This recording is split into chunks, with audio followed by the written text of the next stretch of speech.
Si los inversores daban claridad en la reunión de banqueros centrales de Jackson Hole, la han encontrado, o la hemos encontrado. Nos gustaría poder decir lo contrario, pero tenemos la recesión aquí ya en casa, o llamando a la puerta, una inflación que nos va a seguir martirizando, atormentando durante meses, incluso años, pronostican algunos economistas, y tenemos a esos bancos centrales en piloto automático subiendo tipos y miedo, bastante miedo en los mercados por lo que pueda suceder a corto plazo y a medio plazo en las bolsas y en el mercado de bonos. El viernes nos dimos un buen baño de realidad, un baño en todos los sentidos. Vamos ya con Momentum de la economía y los mercados. Saludamos a Miguel Ángel Temprano, gestor independiente. Hola Miguel, ¿qué tal? ¿Cómo estás? Muy buenas tardes. ¿Qué tal? Muy buenos días. Encantado de saludarte de nuevo. Igualmente. Y con Alberto Roldán, director de inversiones en Metagestión. Hola Alberto, ¿qué tal? ¿Cómo estás? Muy buenas tardes. Muy buenas, Fernando. Bueno, en primer lugar, viendo un poco lo que sucedió el pasado viernes, ahora comentamos también la jugada de esos comentarios, esos mensajes de Jerome Powell y otros orales. La verdad es que este lunes pintaba mal, se están confirmando los hechos. El regreso para muchos inversores que se han incorporado hoy por primer día tras las vacaciones al mercado está siendo durísimo, Alberto. Sí, parece que el síndrome postvacacional no solamente es por la incorporación al trabajo, ¿no?, sino a las pantallas. Por experiencia se puede decir que prácticamente son pocos los inversores que se van de vacaciones con las pantallas completamente cerradas y sin mirar los precios, ¿no? Con lo cual podemos hacer un balance hasta el jueves muy positivo y desde el viernes muy negativo. Bueno, estamos hablando de 2 días de 22 sesiones, no es más que % de lo que hemos tenido el mes de agosto. Yo creo que siendo justos nos podemos dar con un canto en los dientes, porque no olvidemos que nos íbamos de vacaciones en el mes de julio con un escenario bastante complicado y adverso, que ha dado un ápice. Simplemente unas palabras lo que han introducido es un matiz o una alerta en aquellos que todavía confiaban que efectivamente pues la política de los bancos centrales no fuera más que un canto de sirena y que no fuera o no iba a ser tan restrictiva como los datos de inflación decían prever, ¿no? La realidad es así de cruda y así de honesta. Ha colocado otra vez a todo el mundo en el suelo, nos ha aterrizado en una realidad que en el plano macroeconómico es muy complicada, muy difícil, que sigue trabajando con un escenario de recesión, con un escenario de crecimientos reales negativos, con un escenario en el que realmente tanto la FED como el Banco Central Europeo, que son dos organismos ahora mismo más importantes en política monetaria, nos han dejado claros que van a ir contra inflación, y aunque eso suponga, como dijo Powell el viernes, pain, es decir, más dolor, o incluso contra la lógica del crecimiento económico. Y esta es la realidad. A partir de los mercados lo que hacen es descontar este escenario, siguen con su lento procesamiento de información, o acelerado en algunos casos, y nos lleva pues, a que esa volatilidad que está algo dormida durante el mes de agosto pues haya repuntado en una sesión.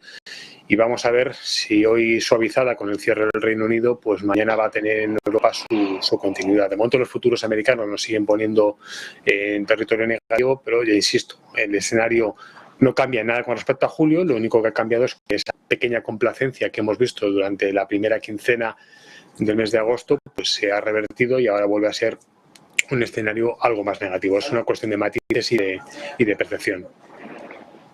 Es una opinión también muy personal, que la complacencia no es que haya sido pequeña. En mi opinión, yo creo que ha sido enorme, porque nada de lo que dijo Jerome Powell el viernes pasado en Jackson Hole, que rebajar la inflación iba a causar dolor a las familias y a las empresas, se ha salido de lo previsto. Es verdad que el jueves, el viernes, un poco a medida que se iba acercando esa reunión de Jackson Hole, pues algunos analistas consideraban que podría rebajar el tono, abrir un poquito la mano, pero evidentemente yo creo que todos teníamos también un poco la mosca detrás de la oreja, en el sentido de que, bueno, que la inflación sigue siendo elevada, ¿no? Elevadísima.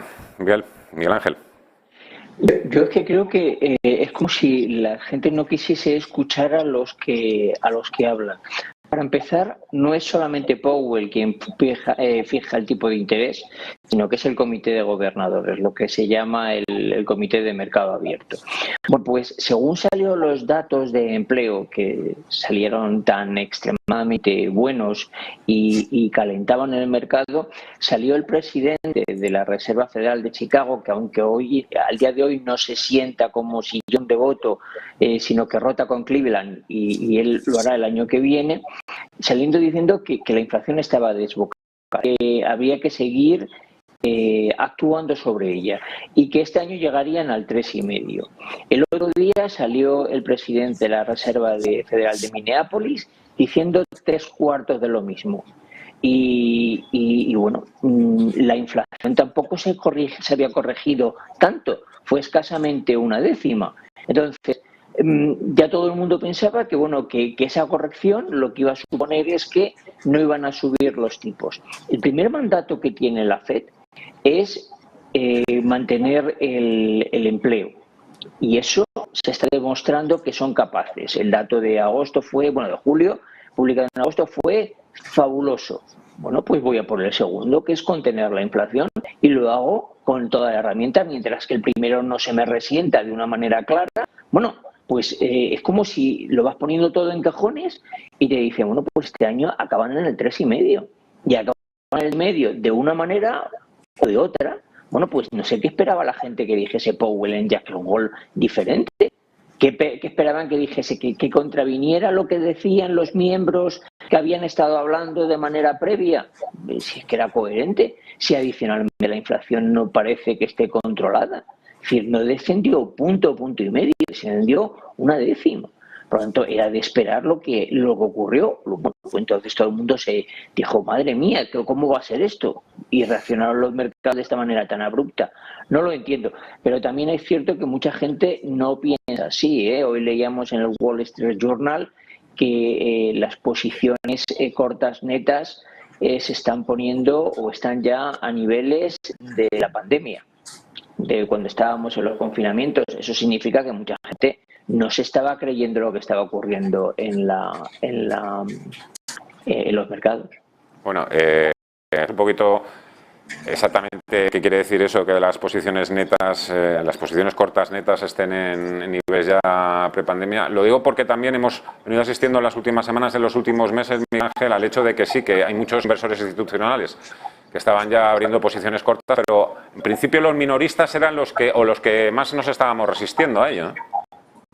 No, pues los datos que publicaba el Wall Street Journal hoy por la mañana, bueno, que yo los he leído hoy por la mañana, decían que tanto el tramo minorista como el tramo institucional como el tramo minorista estaban ya en posiciones como tales. De una manera muy sencilla, corto neto significaría, bueno, corto significaría que yo me cubro.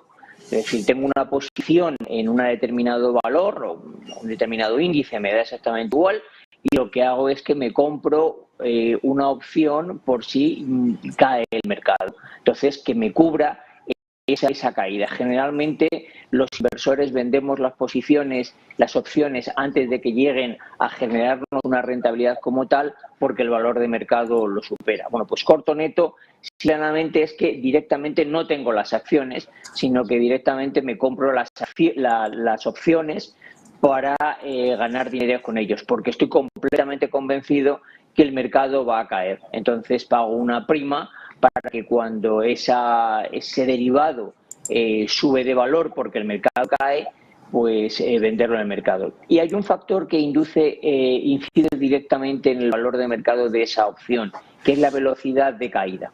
Por lo tanto, también muchos inversores lo que están descontando es que la caída va a ser abrupta.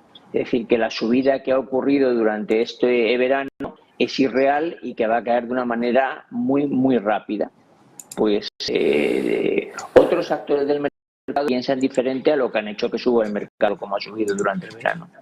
Vamos precisamente con la pregunta del millón, donde nos va a llevar todo esto, pero antes ya por ir completando también algunas cuestiones referidas a los bancos centrales. Alberto, este fin de semana he leído ya también un poco que hay cada vez más miembros dentro del Banco Central Europeo que piden seguir con esa misma línea dura de la Reserva Federal. Incluso ya se apunta a la posibilidad de que pueda haber subidas de tipos de interés aquí en Europa del 75 puntos básicos.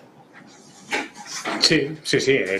La decisión del Banco Central Europeo es mucho más evidente que la FED, donde hay un compromiso mucho más homogéneo a la hora de combatir la inflación, y la velocidad de la subida de tipos en Estados Unidos pues, se habla y pone de manifiesto esa realidad, ¿no? En Europa lo hemos comentado muchísimas veces, Fernando, muchísimas veces, se puede tirar de hemeroteca, ¿no? Pero el Banco Central llegó tardísimo al planteamiento de agresividad, tanto a cómo luchar contra el escenario de inflación, ¿no?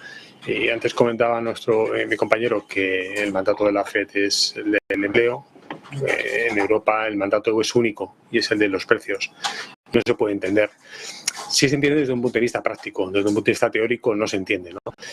¿Por qué digo esto? Porque en las actas del Banco Central Europeo que conocí la semana pasada se hablaba que bueno, pues la unanimidad es plena para subir tipos de 25 puntos básicos, ¿no? Cuando realmente luego fuera de comité algunos miembros del BCE hablan de 50, incluso alguno ha llegado a hablar de 75 puntos básicos. No se entiende muy bien.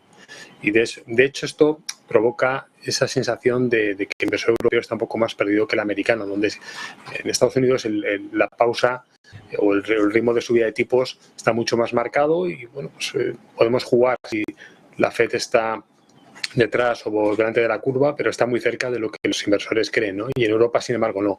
¿Por qué hablo de todo esto? Pues está muy claro, ¿no? Hay una fragmentación en Europa que es evidente. Si Europa subiera los tipos de manera agresiva en septiembre o si lo hubiera hecho en la primera parte del año como debería haberlo hecho, pues habría puesto en peligro las economías de Italia y de España con toda probabilidad, ¿no? Y lo vimos en ese movimiento tan agresivo de la deuda italiana que se fue a niveles del 4% porque bueno, son economías que conviven muy mal ahora mismo con un escenario de subida de tipos. Y lo hacíamos en un escenario en que realmente todavía la palabra recesión no se ponía en precio. Ahora sí evidente, ¿no? Hay una relación muy evidente en Europa, muy macrodependiente de la energía y del precio del gas. La recesión industrial es un hecho en algunas economías, por lo tanto, pues es cuestión de tiempo que eso se traslade a una recesión de consumo, ¿no? Este fin de semana leí declaraciones de Isabel Schnabel que hablaba que la única manera de bajar los precios aquí en Europa era con una recesión de consumo, es decir, destruir el consumo en Europa, y eso solamente se consigue con dos cosas: subiendo tipos de interés, cosa que ya hemos visto que se está haciendo de manera muy lenta, pero sobre todo con que las decisiones de los consumidores caigan a plomo, ¿no? Y para un crecimiento tan endeble como el de Europa, que lleva en crecimiento real negativo desde hace mucho tiempo, pues eso pone de manifiesto esa debilidad, ¿no? La sensibilidad en Europa es mucho mayor a la energía, eso es una obviedad, pero la política monetaria del Banco Central Europeo está siendo un completo y absoluto desastre. Y eso pues provoca que ahora mismo la región más débil desde un punto de vista de mercados o de inversores sigue siendo Europa frente a otras economías, eso está claro. Ahora, Alberto, es la duración y la intensidad de esa recesión, que yo creo que ahora mismo ya muy pocos ponen en duda. Todavía quedan gurús en Wall Street que dicen que pensar en la recesión en Estados Unidos es algo ridículo, pero un poco ahora mismo hay un poco los cálculos o los pronósticos, que también sabemos un poco que han fallado muchísimo, se centran un poco en conocer la duración y la intensidad de esa recesión, ¿no? Incluso también se oye mucho, ¿no?, que las recesiones traen siempre buenas oportunidades a los inversores. Sí, es que todo depende si nos acogemos a un término técnico ni a una definición estrictamente académica o si nos vamos a la economía real, ¿no? Desde el punto de vista técnico, pues en Estados Unidos, a falta de que se haga oficial por el ENBER, que es la entidad que de alguna manera recoge históricamente los periodos de recesión, parece que va a haber ahí una adquisición que va a evitar que es el segundo y tercer trimestre la economía americana pues entre en recesión, ¿no? A mí me parece que desde un punto de vista de inversión, que va mucho más allá que de una definición técnica, es evidente que todas las lotes de las economías van cayendo a plomo. En Estados Unidos hablamos de una economía, mientras que en Europa hablamos de 23 economías. Entonces, por ejemplo, mismo la situación en Alemania está siendo peor incluso que la de algunos países donde pensábamos que siempre van a reaccionar de manera más rápida a un entorno de crecimiento o de cambio en las variables económicas, ¿no? Y hablamos siempre de España e Italia. Me preocupa mucho porque Alemania es una economía tremendamente industrializada, donde además factores exógenos a lo que tiene que ver con la inflación pura y dura están afectando también a la evolución del crecimiento económico, pues esas sequías, esa situación que hemos visto durante muchos titulares de veraniegos, bueno, pues nos hace ver que efectivamente la recesión, pues en algunos países puede durar un poquito más, pero es que para mí crecer en términos reales de forma negativa y persistente ya es una duración insoportable, ¿no? Y entonces, bueno, pues yo dejo a un lado para aquellos que quieren ir al término puramente técnico, que dicen, pero para mí desde un punto de vista de inversión me preocupa mucho más que los fundamentos de la economía sean persistentemente débiles. Un escenario económico con el que las acciones no han podido nunca. ¿Qué prevéis que pueda suceder, Miguel Ángel, pues eso, con los mercados, la renta variable, la renta fija? Bueno, curiosamente son cosas que se mueven de manera aparentemente opuestas, pero que ahora tenemos una situación extremadamente compleja de analizar. Yo creo que lo que nos vamos a encontrar es con un otoño de renta variable muy, muy complicado. Es decir, los fundamentos efectivamente son cada vez peores. Y vuelvo a lo que yo digo siempre, llevamos no sé cuántos años diciendo que Europa se comportará mejor que Estados Unidos y sistemáticamente ocurre lo contrario. Yo creo que este va a ser otro año más. Los fundamentos de la economía americana son, a pesar de que van a ir poquito a poco empeorándose, son infinitamente mejor que los europeos. Las perspectivas de la inflación en Estados Unidos pueden ser, y ojalá sea así por ellos, de contención, es decir, que les funcionen las medidas de las políticas, las medidas monetarias, mientras que en Europa somos tan extremadamente dependientes de la energía ajena que todo pinta muy mal. Hablando, permíteme un momentito, del Banco Central Europeo, yo creo que tiene una fórmula muy difícil de resolver. Se encuentra con que los países del sur vamos de pena, estamos altamente endeudados y España particularmente todavía no ha recuperado ni los niveles prepandémicos. Y por contra tiene no unos niveles de inflación disparados por el calentamiento de la economía, sino porque los precios energéticos se le han ido de madre. Pero es que encima los pagamos en dólares americanos.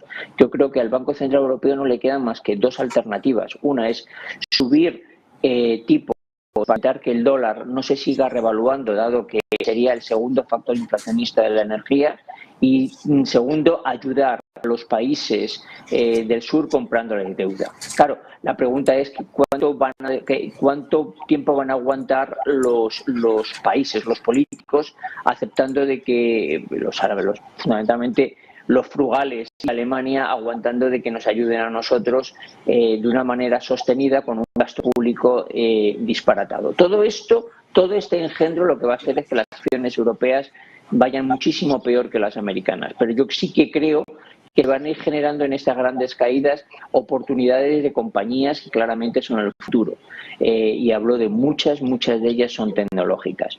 En la renta fija, pues nos hemos encontrado donde cada vez hay más flujo, es decir, más movimiento de masa desde la renta variable a la renta fija, y a pesar de que se supone que debería de abaratarse el bono, no sé, en Estados Unidos no se está abaratando a la velocidad que todos esperaríamos, ¿no?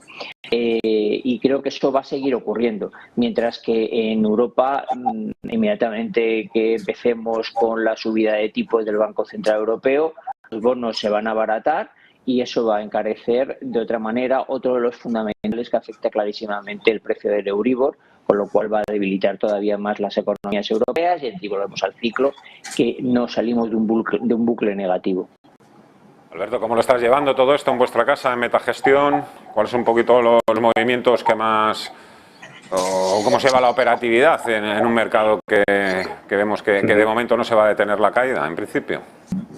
Bueno, pues tengo que decir que los estamos ordenando bastante bien, ¿no? Porque el Fondo Internacional subió un 7% en el año y eso es, bueno, pues por la construcción de cartera que hemos venido haciendo durante tiempo. Es un fondo que ahora mismo está invertido aproximadamente un 40% entre compañías energéticas y materias primas, no de un mes ni 2 meses, sino desde hace ya algún tiempo. Y este es un proyecto de cola que nos ha pagado muy bien este año, ¿no? Hemos ido sumando poco a poco algunas temáticas que pensábamos que son muy interesantes a medio y largo plazo. También O sea, nosotros no nos guiamos por el exclusivo corto plazo porque estaríamos haciendo malos deberes, sino que intentamos hacerlos pues, despacio y con buena letra, ¿no? Y en el sector de agribusiness estamos viendo oportunidades muy interesantes, ¿no? Es un sector que le impacta muchísimo el coste de la energía, obviamente, pero no de la manera que todo el mundo cree, ¿no? Y ya hemos visto algunas correlaciones que son absurdas. Algunas empresas, bien de producción de materia prima agrícola, alimentos básicamente, compañías en el sector de fertilizantes, herbicidas, etcétera, que lo están haciendo bien y están a precios ridículos, ¿no? Para que te das una idea, Fernando, el medio de la cartera, quitando algunas compañías que tenemos que están un poco todavía en fase de normalización, es un PER de 4 o 5 veces, ¿no? Y está subiendo un 7% en el año. O sea, imagínate lo que podría ser anualizar este rendimiento compuesto para los próximos 5 años comprados a estos niveles de precio-beneficios. Pues estamos muy satisfechos, ¿no? Pensamos que lo mejor está por llegar, pero evidentemente para eso tenemos que sufrir algo de dolor en el corto plazo. Y la cartera nacional es una cartera que está pensada para combatir un poco este escenario y este ciclo negativo que esperamos que se va a producir en España. Una economía muy débil, una economía muy dependiente de factores exógenos que los que no tienen ningún tipo de control, bien sea la energía, bien sea los tipos de interés o bien sea el hecho de que tenemos un gobierno que desgobierna y que eso pues está llevando a que la situación de gobernabilidad en España el año que viene vaya a ser muy mala, ¿no? Y en ese sentido pues tenemos una cartera muy concentrada, de mucho peso en energía, pero sobre todo en compañías donde lo que prima es la calidad. Por eso estamos fuera de bancos, estamos fuera de eléctricas, de las compañías reguladas, porque pensamos que es donde está realmente ahí el dolor, ¿no? El efecto de los tipos de interés es un efecto de corto plazo, muy ilusionista, que sí, que va a provocar que teóricamente el Euribor deje un periodo, un resultado trimestral muy bueno en algunas entidades, pero a largo plazo, si los tipos, como vemos en Italia, que se fueron al 4%, en España, pues siguen ese camino, va a hacer más mal que bien, ¿no? Y entonces ahí nosotros pensamos que la posibilidad de perder es mayor que la de ganar. Por lo tanto, bueno, estamos muy satisfechos con lo que estamos haciendo en el corto plazo, porque pensamos que nos está dejando la oportunidad de hacer una cartera de largo con una posibilidad de triunfo importante. Está claro, ahí quedan también los activos, los sectores que mejor se están comportando en el año, evidentemente el primero de todos y prácticamente el único, la energía, de lo peor, consumo discrecional. Bueno, criptodivisas, por cierto, criptodivisas también que se están pegando un buen leñazo. 12 meses veo por aquí, Bitcoin pierde ya casi un 60% de su valor. Este fin de semana y unos días para atrás está siendo el gran asunto que está también en boca de todos, abriendo también muchísimos informativos, ese cripto festival que se ha celebrado aquí en Madrid. No sé si tampoco sabría muy bien qué es lo que tendría que preguntaros sobre esto, pero un poco como habéis visto toda la polémica que se ha generado en torno a este macrofestival, que bueno, que luego ha sido un poco descafeinado, claro, a raíz de que la CNMV, por cierto, también, es que tira la piedra pero esconde la mano. ¿Y el Ángel? Yo de la CNMV hace muchísimo tiempo que estoy muy escaldado. He estado además mucho tiempo trabajando con ellos y bueno, se preocupan de las pequeñas cosas. O sea, lo que no puedes es decir a un inversor de que lo tienes que la compañía está en esta gris. Ya claro, te apetece preguntarle si es gris claro o gris oscuro. El mundo de la inversión es un mundo extremadamente complejo, incluso para los profesionales, como para que un organismo regulador no atienda de una manera constante de los intereses de los que no son profesionales. Entonces, o lo prohíbes o te callas. No apareces diciendo, esto es como los pagarés de Rumasa. No, que esto no está regulado. Oiga, mire, pues prohíbalo. Si no es un mecanismo de inversión que usted tiene que regular, pero que no está regulado, intervenga y prohíbalo. Y si la CNMV, su legislación no lo permite, pues que los gobernantes hagan que la legislación, que la regulación lo permita. Entonces, vamos a ver, yo esperaba, después de todo este ruido que ha habido, que aquello se llenase, porque obviamente los que se dedican a comprar y vender este tipo de productos o son altamente especuladores o son lo que se denomina todo el mundo un poco friki, ¿no? Yo, como ya he dicho repetidamente en tu programa, es que directamente no me parece ni un activo, sino que me parece un método de especulación. Otra cosa diferente será cuando el sistema de blockchain, que me parece que es el futuro de todo, se ha optado ya de una manera radical por todos los bancos centrales y que las nuevas monedas se emitan bajo esta tecnología. Eso será otra película, pero siempre habrá un banco central detrás que controle los movimientos. Eso de que nos intentan quitar la libertad, decía creo que uno de los fundadores. Bueno, yo creo que hay que velar por los intereses de los minoritarios. ¿Y Alberto, has seguido toda esta polémica estos días?